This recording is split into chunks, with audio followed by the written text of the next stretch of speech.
Saya datang memenuhi panggilan undangan dari Komisi Pemberantasan Korupsi bersifat rahasia untuk menjadi saksi dan sebagai warga negara yang menjunjung tinggi hukum dan wajib menjalankan hukum tanpa kecuali, maka saya hadir memenuhi undangan tersebut dan akan memberikan keterangan dengan sebaik-baiknya. KPK meningkatkan melakukan penyidikan, menetapkan 3 orang sebagai tersangka, yaitu NHD, Sekretaris Mahkamah Agung 2011 sampai 2016, kemudian RHE swasta, dalam hal ini menantu NHD, kemudian HS, Direktur PT MIT.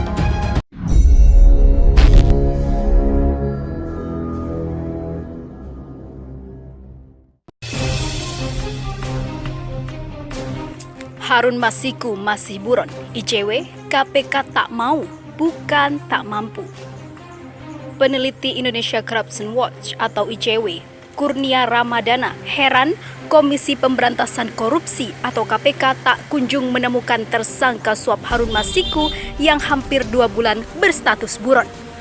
Menurut Kurnia, pimpinan KPK bukan tidak mampu mencari keberadaan politisi PDI Perjuangan itu, melainkan tak mau. Memang mereka tidak mau menuntaskan perkara ini, kata Kurnia di kantor ICW Jakarta Selatan, Senin 3 atau 9 Maret lalu.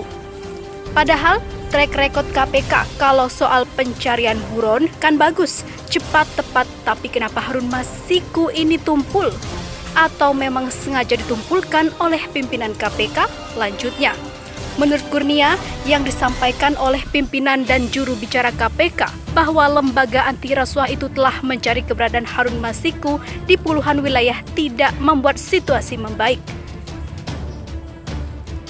Sebab yang publik butuhkan adalah KPK segera menangkap Harun Masiku, bukan menceritakan upaya seperti apa yang telah ditempuh KPK. Kita juga nggak tahu itu benar atau bohong, pimpinan KPK mengatakan itu. Kurnia menilai rencana KPK membawa perkara ini ke pengadilan secara in absentia atau proses pengadilan tanpa kehadiran Harun Masiku juga tidaklah tepat, sebab kehadiran Harun dalam proses peradilan dinilai sangat penting untuk mengungkap kasus yang mungkin saja menyeret elit politik partai. Mewacanakan pengadilan secara in absentia, kata Kurnia, juga menunjukkan ketidakseriusan KPK untuk mencari buronnya. Kita khawatir ini menjadi akal-akalan dari pimpinan KPK menggunakan in absentia sebagai modus baru ketika mereka tidak bisa menemukan buronan, tidak mampu atau mungkin tidak mau. Mereka langsung saja melayangkan peradilan in absentia, katanya. Diberitakan sebelumnya, Ketua KPK Firly Bahuri mengaku pihaknya terus melakukan upaya pengejaran tersangka yang masuk dalam daftar pencarian orang atau DPO termasuk Harun Masiku. Menurut Firly, KPK sudah mencari Harun ke banyak lokasi, tapi politisi PDI Perjuangan itu tak kunjung ditemukan. KPK sudah melakukan upaya pencarian di puluhan lokasi, tapi keberadaan yang bersangkutan tidak ada, kata Firly saat ditemui di Hotel Sultan, Jakarta, Selasa 3 Maret 2020. Harun Masiku merupakan tersangka kasus dugaan suap terkait pergantian antar waktu anggota DPR periode 2019 hingga 2024 yang turut menyeret Komisioner KPU Wahyu Setiawan. Harun ditetapkan sebagai tersangka karena diduga memberikan uang kepada Wahyu Setiawan agar membantunya menjadi anggota legislatif melalui mekanisme pergantian antar waktu atau PAW.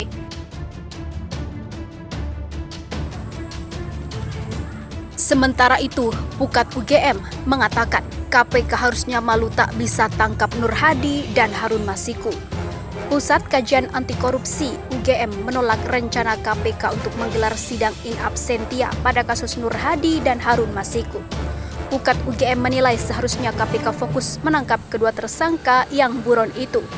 Jadi saat ini KPK fokus saja kejar Harun Masiku dan Nur Hadi. KPK seharusnya malu jika tidak bisa menangkap mereka. Karena sampai saat ini diyakini keduanya masih di Indonesia, ujar peneliti Pukat UGM Zainur Rohman kepada Detikkom. Zainur menilai profesionalitas KPK bisa dibuktikan dengan penangkapan Nur Hadi dan Harun Masiku, sedangkan wacana sidang in absentia justru dianggap menunjukkan ketidakprofesionalan KPK. Pukat UGM menolak rencana KPK mengajukan persidangan in absentia untuk Harun Masiku. Zainur menjelaskan kehadiran terdakwa penting dalam sebuah persidangan, khususnya untuk menguak fakta baru. Tidak tepat dan tidak bertanggung jawab. Jadi menurut saya KPK tidak menunjukkan profesionalitasnya jika menyidangkan perkara Nur Hadi dan Harun Masiku secara in absentia, ujarnya. Kenapa tidak tanggung jawab? Karena kehadiran terdakwa dalam hal ini, Nur Hadi dan Harun Masiku itu sangat penting untuk mengungkap kasus korupsi yang dilakukan mereka secara terbuka di dalam persidangan yang bisa diketahui masyarakat umum, lanjut Zainur.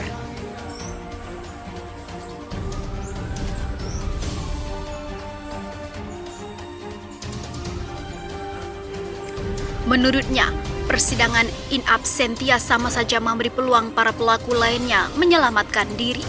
Oleh karena itu, persidangan harus dengan kehadiran terdakwa agar publik tahu bagaimana tindak pidana yang dilakukan dan siapa saja yang terlibat.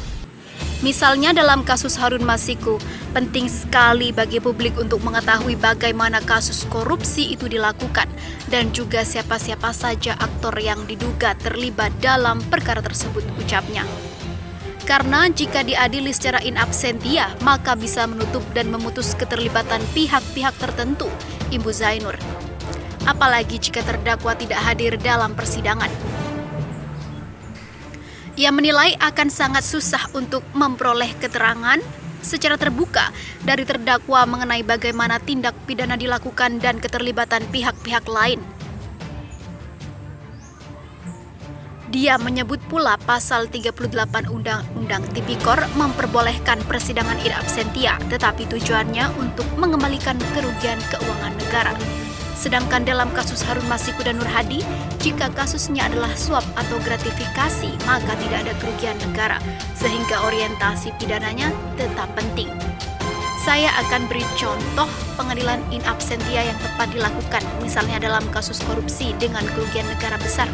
Pelaku melarikan diri ke luar negeri, susah ditangkap. Di Indonesia banyak harta hasil korupsinya, baru persidangan in absentia berorientasi untuk merampas harta tersebut, ucapnya. Terlepas dari itu, apa saja aturan yang memungkinkan seseorang disidang tanpa kehadiran? Dalam pasal 38 ayat 1 Undang-Undang Nomor 31 Tahun 1999 tentang tindak pidana korupsi sebagaimana telah diubah dengan Undang-Undang Nomor 20 Tahun 2001 disebutkan sebagai berikut.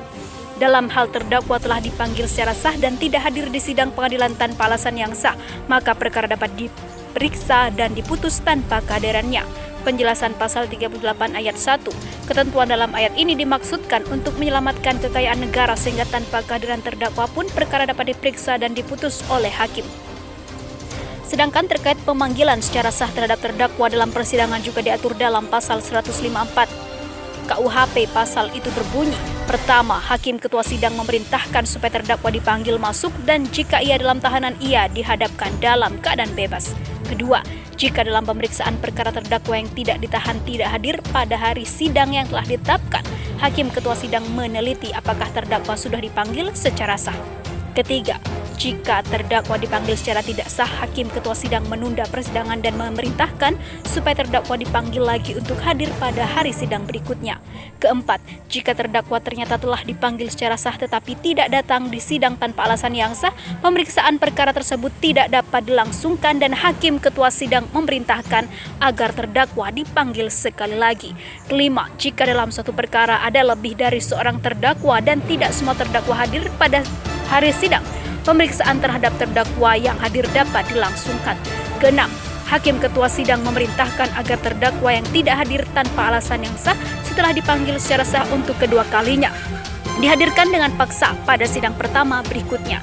Ketujuh, panitera mencatat laporan dari penuntut umum tentang pelaksanaan sebagaimana dimaksud dalam ayat dan ayat 6 menyampaikannya kepada hakim ketua sidang. Di sisi lain, MA pernah mengeluarkan surat edaran SEMA nomor 6 tahun 1988. SEMA itu diteken Ali Said selaku Ketua MA saat itu yang ditujukan pada seluruh Ketua Pengadilan Negeri dan Ketua Pengadilan Tinggi. Berikut dari SEMA itu. Pertama, akhir-akhir ini di pengadilan negeri tertentu sering terjadi pemeriksaan perkara yang terdakwanya meskipun sudah dipanggil dengan semestinya tidak hadir sehingga perkaranya diperiksa dan diputus tanpa kehadirannya. Kedua, namun demikian kadang-kadang kita dapatkan terdakwa atau terpidana yang demikian itu memberikan kuasa kepada penasihat hukum atau pengacara guna mewakili atau mengurus kepentingannya baik pada pemeriksaan tingkat pertama maupun pada tingkat banding. Padahal pemberian kuasa itu terjadi setelah tanggal panggilan itu dibuat oleh hakim. Ketiga, hal yang sedemikian itu sudah barang tentu menimbulkan kecurigaan bahwa terdakwa sengaja tidak mau hadir dengan maksud-maksud tertentu yang menguntungkan dirinya, akan tetapi yang sebaliknya menghambat jalannya pemeriksaan pengadilan maupun pelaksanaan putusannya. Keempat, berhubungan dengan itu bersama ini diminta perhatian saudara agar apabila saudara menemukan hal yang seperti dikemukakan di atas, supaya menolak atau tidak melayani penasihat hukum atau pengacara yang demikian tanpa kecuali.